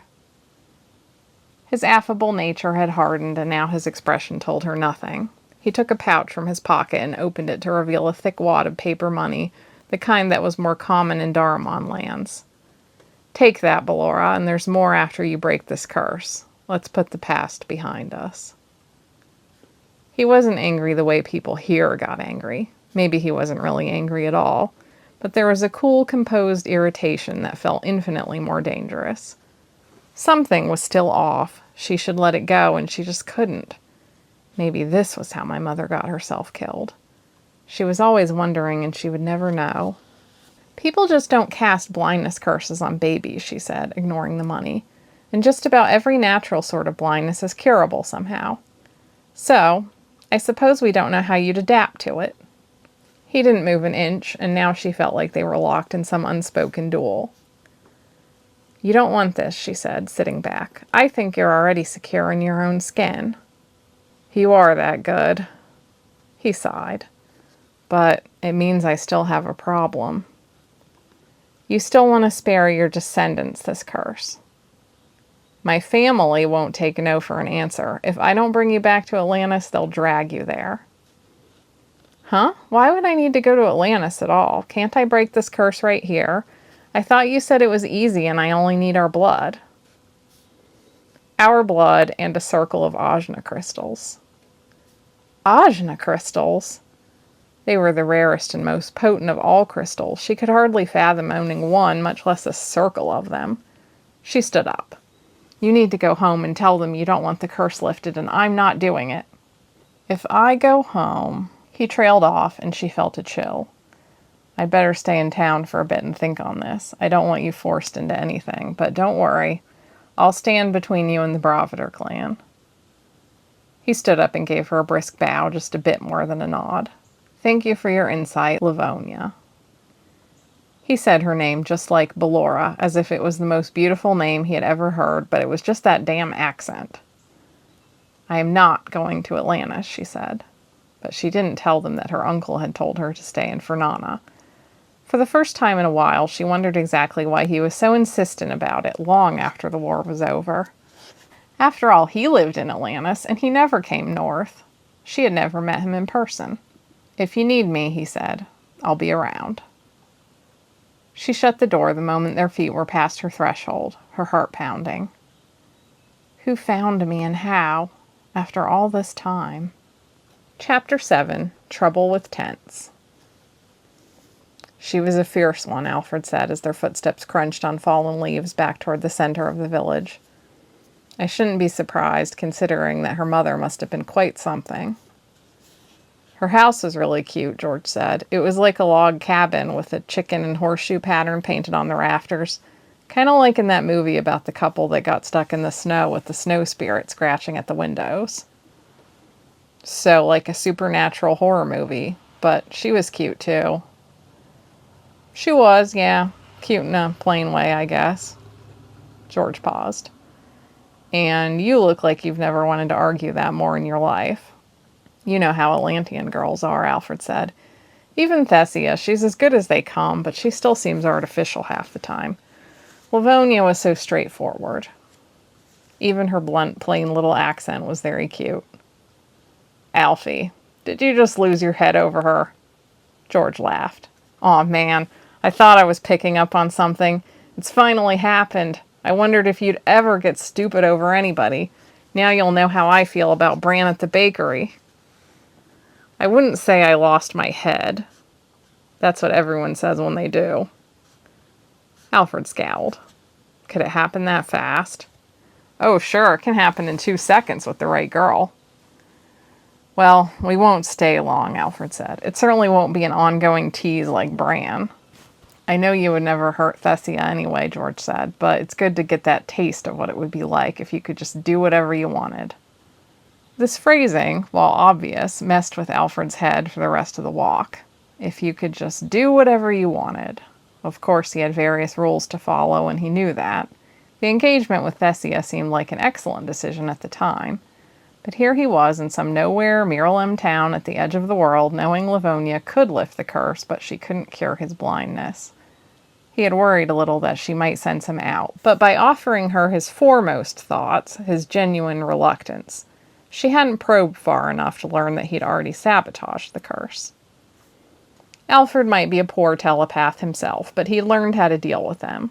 Tease their prying minds with as much truth as you can possibly give. If he shared something surprising with them, while hiding away what he truly wanted to protect, most of them backed off. It was only the highest level telepaths you could never fool, but if you made an enemy out of one of them, fates help you. Still, she was as stubborn as any woman he'd ever met. So, what is the plan? George asked. I can't help but notice that we don't have the girl. Let her sit with it, Alfred said. I left her the money, and money is a poison that works slowly. Damn, that's the creepiest way of putting it, George muttered. Alfred shrugged. But it's true. What if she doesn't want money? Everyone wants something, Alfred said, and money opens the door to most of them, even if you try to convince yourself that isn't what you really want. So let's find ourselves a place to stay for the night.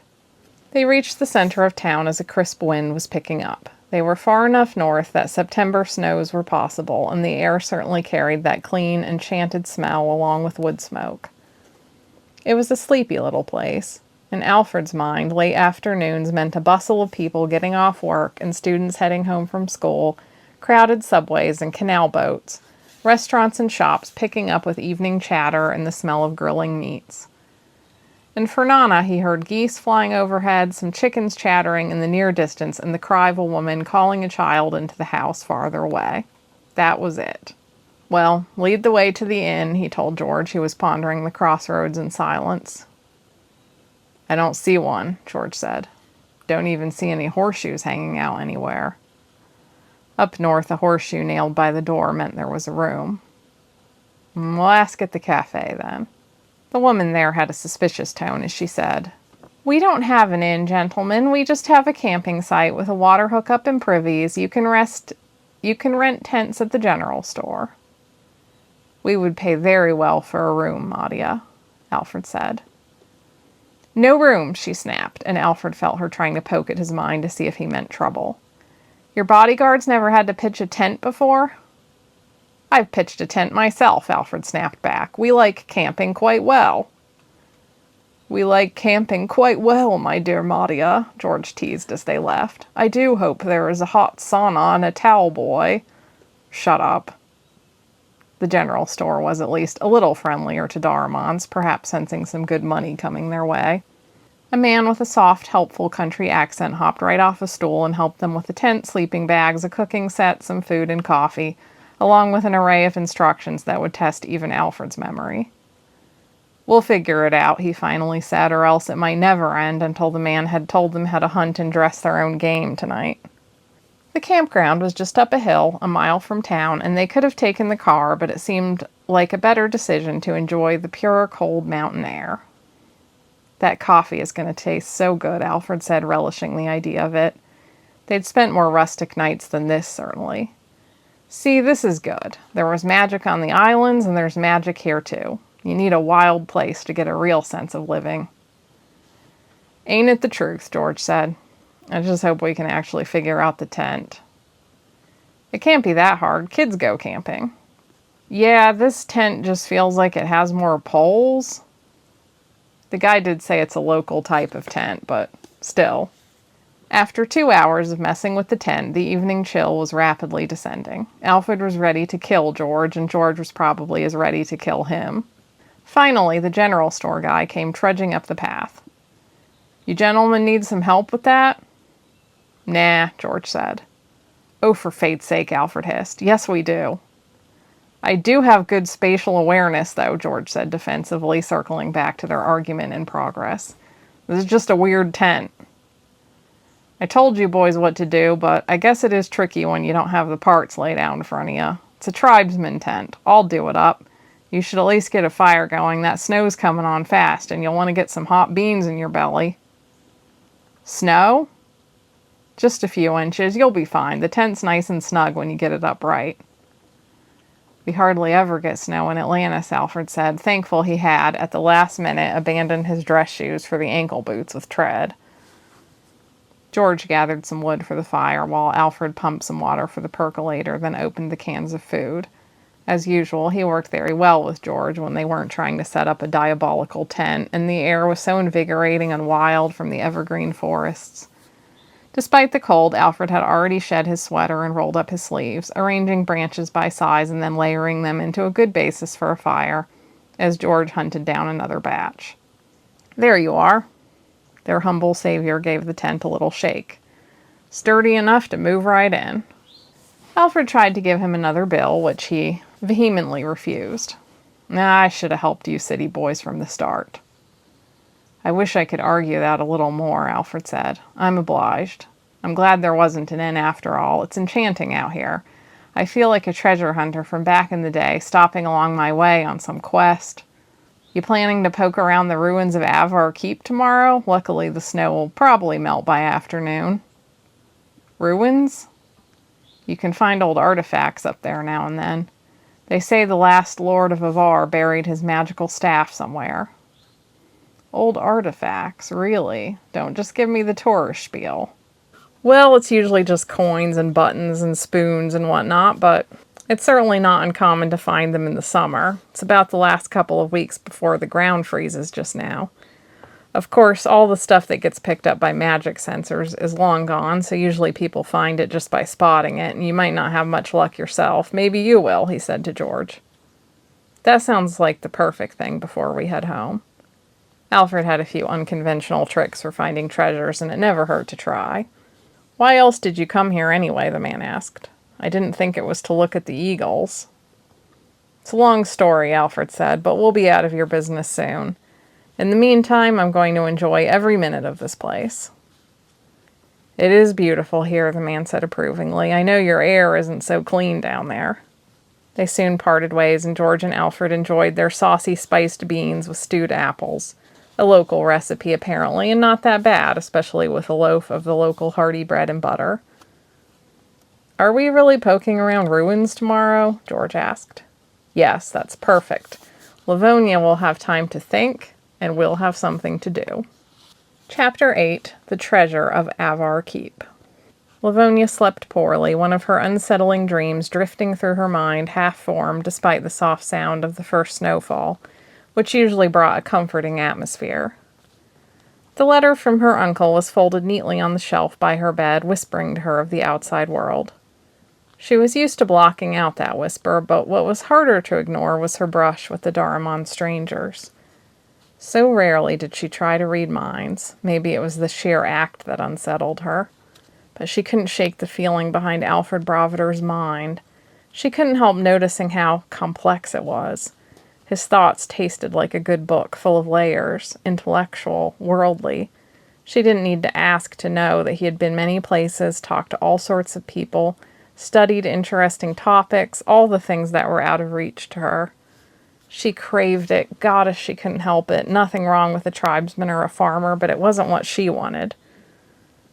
The crackling warmth of her hearth, the tasty soup full of garden herbs and potatoes plucked straight from the fertile soil, the down coverlet her grandmother helped her to make, the familiar kindness of the townspeople, the beauty of these forests and mountains. Why was none of it enough? She asked herself this all the time, always managing to calm herself down. It wasn't working tonight. She opened her trunk and fished out the first letter her uncle ever sent her, reading over the yellowing paper. It arrived when she was 8 years old, still living with her grandparents.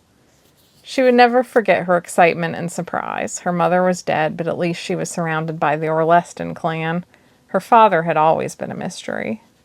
Dear Livonya, I apologize that I didn't contact you sooner, but I was unaware that my brother had a daughter. That makes you my only niece.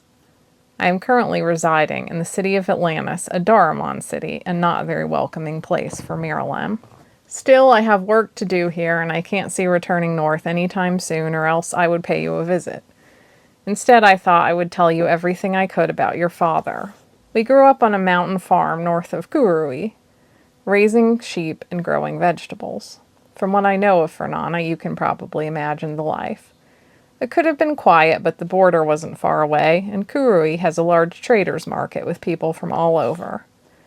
My big brother, your father Laren, was always restless on the farm, and he snuck off to the market every chance he could.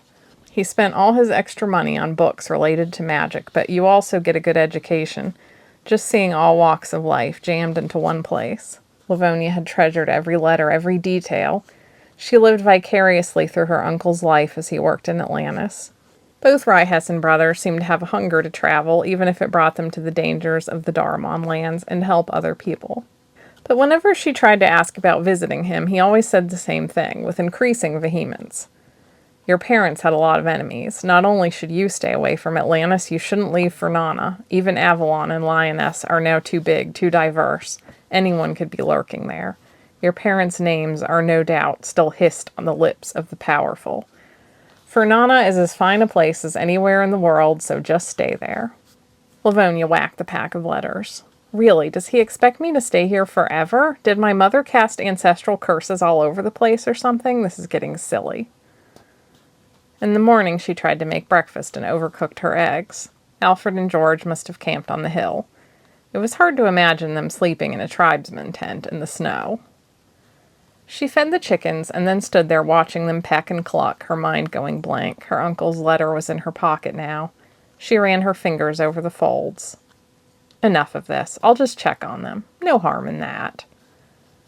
She grabbed her cloak and walked to the campground, her boots mucking through the melting snow as the sun rose higher. The tent was pitched, the charred remains of a fire in a lidded pot suggesting they had managed dinner. She opened it to see a small portion of spiced apple beans left behind. There was a stack of dishes rinsed clean. Footsteps led off toward the ruins. The campsite was poised along the way to the ruins. It was a 3-mile walk to the crumbling old keep, and 3 miles past that to see the eagles' nests. Most of their tourists were hale and hearty types with boots and sacks, fellow Marylam who could have moved right into town without causing too much scandal.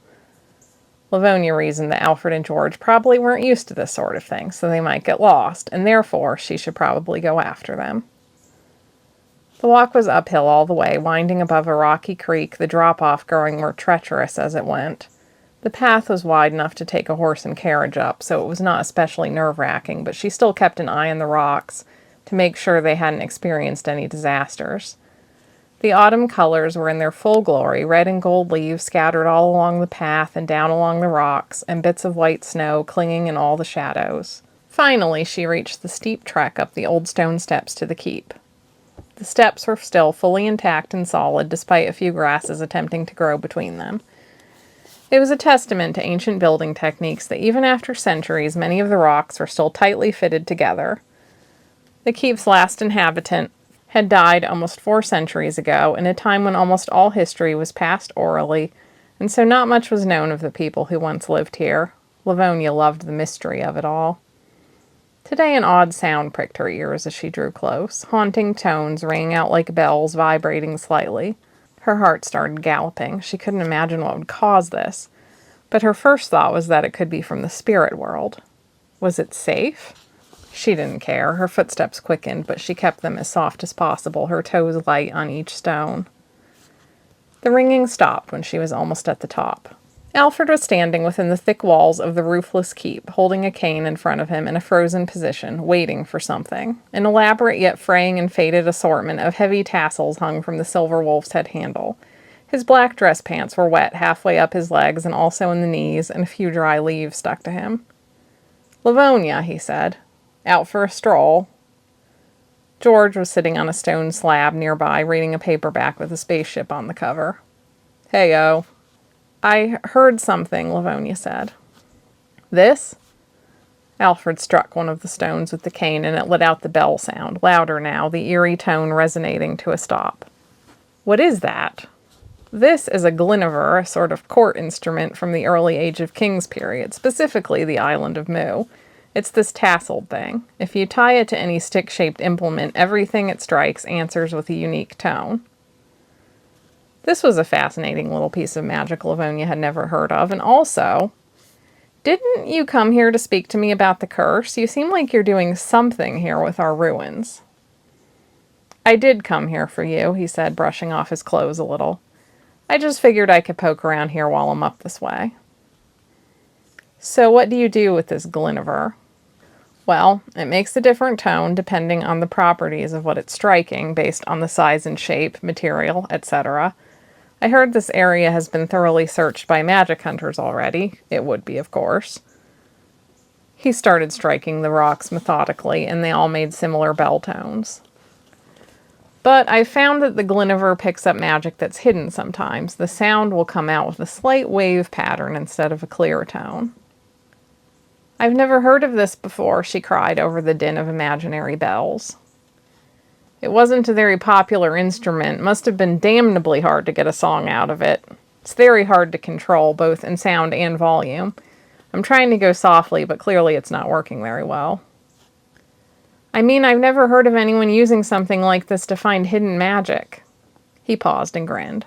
"No, I think I'm the only one who's been using it like that. Don't tell anyone, because this is one of my better tricks. Not that it's easy to get your hands on one. As far as I know, there are only 4 extant, and the other 3 are in museum collections. You should have seen the armor I had to trade to get this thing." He kept going all along the rocks, as high as he could reach, and then down to the floor, rapping the rock so fast that the bell sounds were overlapping each other. Livonya felt an irritation she didn't want to acknowledge, because if she did acknowledge it, she would realize it was because he wasn't paying attention to her. "Really, if he came to get me to break this curse, the least he could do is make a serious attempt to persuade me. Am I just supposed to leave him to this?"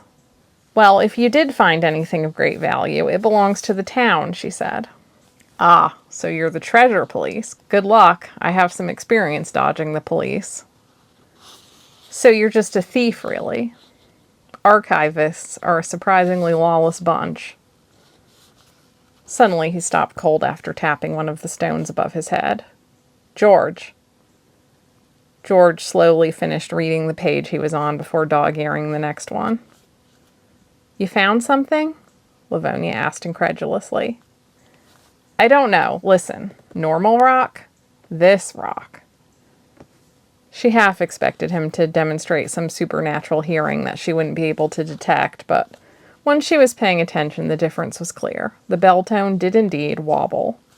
George grabbed Alfred's legs and hoisted him up to the clear annoyance of the latter. George, you could have just reached it yourself. Nah, you found it, you poke at it. I'm not getting scorched today. All right. Alfred tapped the rock again, then took out a knife and poked around the edges of it. If there is a treasure in there, how do you get it out? Livonya asked, getting invested despite herself.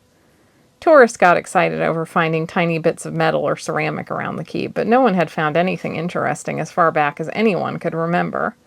Certainly the place had been raided before anyone settled here. How old is this castle? Alfred asked. Best guess is that it was built around 800 years ago and abandoned 400 years ago. Oh, really? Are you good at healing? Why? Because the protective spells then weren't messing around. He kept poking. No, I'm not very good at healing at all. Goddess, don't kill yourself. He fished in his pocket, cursing. I thought I might have something to dispel, but oh well. You're getting heavy, George grunted. Hang on, I'm going to try slipping my knife in this little slot, and when I do, we're both diving sideways. Get all the way back, Ballora. Are you sure? Livonya cried, unsure now if she had ever met anyone so smart and so stupid at the same time, even as Alfred drove the blade of his knife in some tiny notch that she couldn't even see from here. And suddenly the rock that had been there nearly a millennia punched itself out of the wall and went flying across the interior of the keep, followed by a huge plume of blue flames. Alfred and George had flung themselves to the ground, but Livonya couldn't see how they fared because she was on the ground covering her own head. The flames died quickly. Alfred let out a shaky but excited laugh. No, he gasped out. No way. Livonya lifted her head. Alfred was already on his feet, wiping blood from his forehead with a thoroughly scraped arm, but he jumped up and plucked something invisible from a gaping hole in the wall. Did you actually find the magical staff? Whatever he was holding seemed to have more of a concentrated, solid weight. I believe it's an enchanted horn and a goblet, Alfred said. I'd bet there was never any magical staff. There's always a rumor about a magical staff. Still, this is very exciting information to bring to your library or historical society. He trailed off. We don't have those. You don't have those, he agreed. I wish we did. Well, you should take them, he said. They belong to this region. Maybe you could start one. Now, if it was the staff, I would have to make a break for it, but... He handed them to her, and she fumbled because they were invisible, as most precious and hidden treasures were, but he seemed eager to get rid of them and take out a handkerchief to wipe the blood off his face. She sighed gently. I'm not that good at healing, but I do have plenty of healing salves back home if you want to follow me. So, do you know what the horn and goblet do? Livonya asked as she carefully poured salve onto a sanitized cloth and dabbed it on Alfred's forehead. It's likely that the horn sends out a signal that can be heard across a huge distance. Sorcerers often use them to warn their neighbors of oncoming storms. And the goblet probably either cleanses tainted water, detects poisons, or turns water into something more exciting. Is it possible to get the invisibility spell off?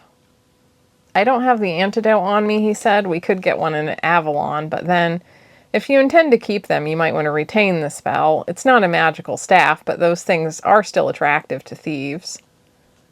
We don't have thieves here, she said. Besides you, maybe.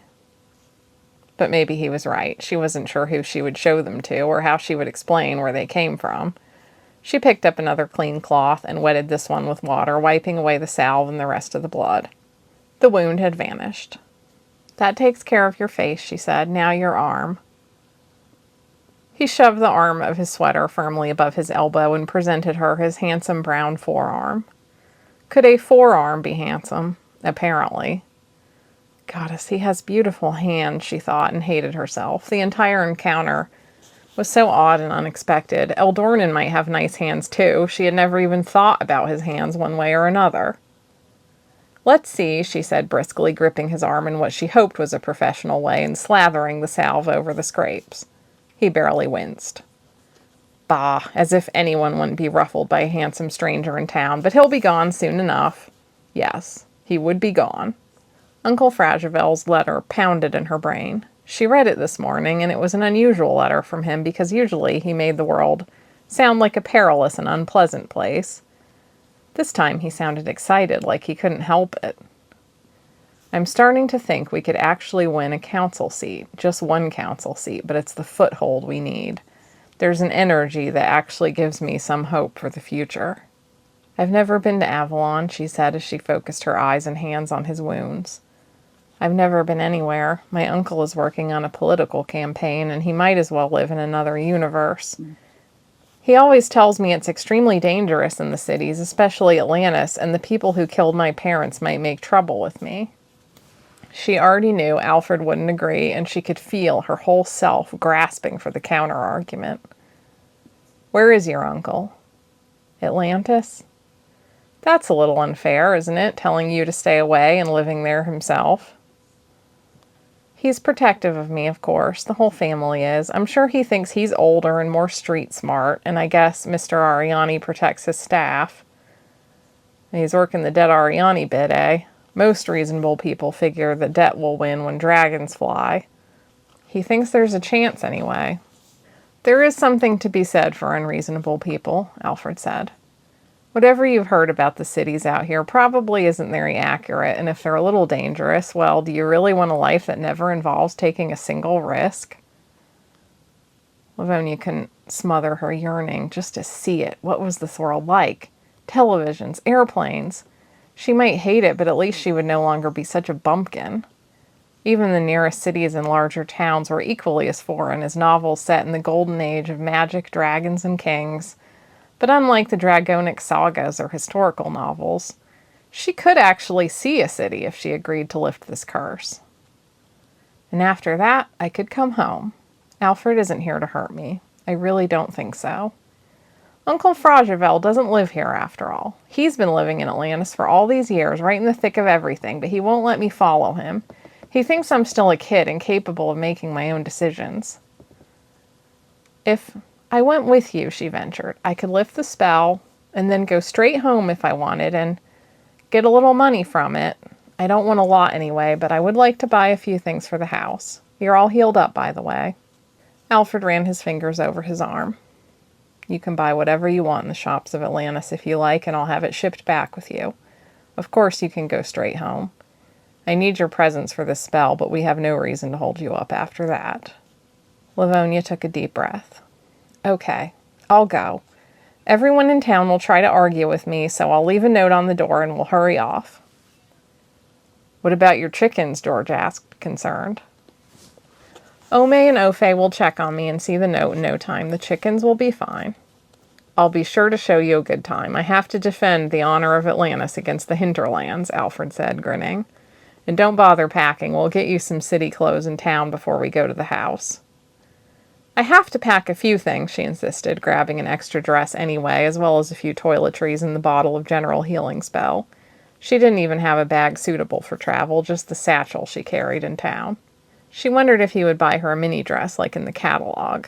She wouldn't have anywhere to wear it ever again, but it would be thrilling to look at it hanging in the shadows and think on whatever adventure she was about to have. All right, I'm ready. He stood up, and then his hand found her shoulder. Ballora, I swear I will get you there and home again, safe and sound. I'm not worried about it, she said, with a tiny shrug. Okay, well, I'm not going to make it to reading this in only 3 parts, that's for sure. That got me a fifth of the way through the book.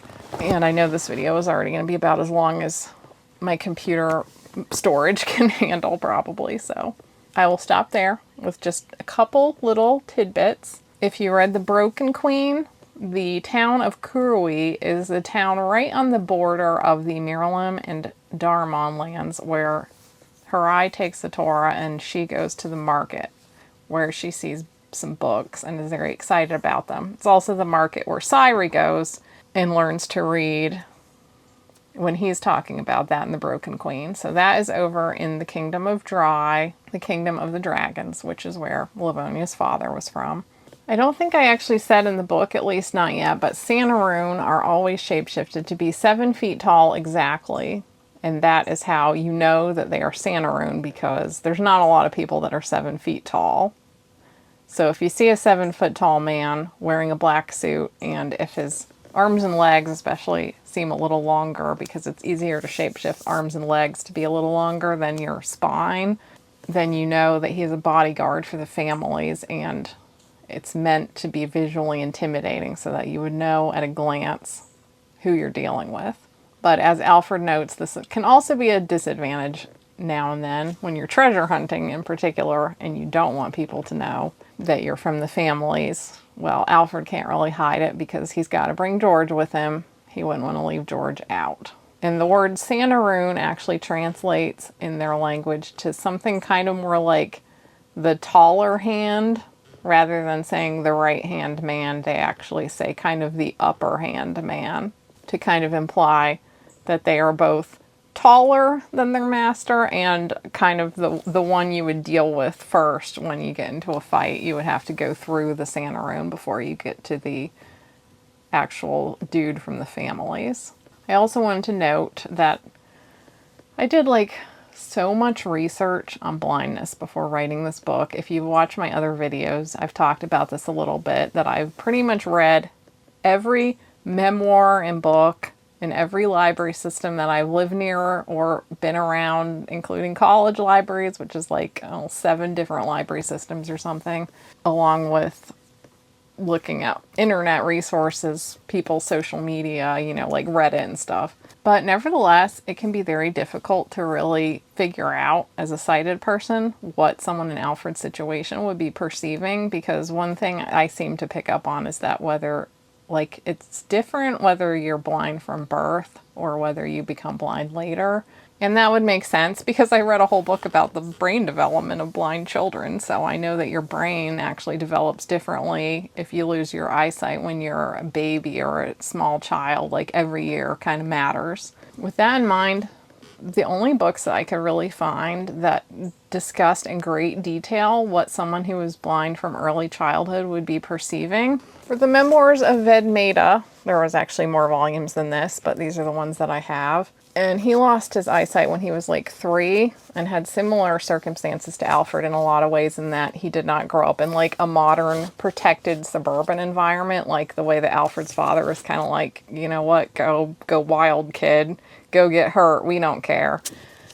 Vedmeda grew up in India, kind of after the separation of India and Pakistan, partition.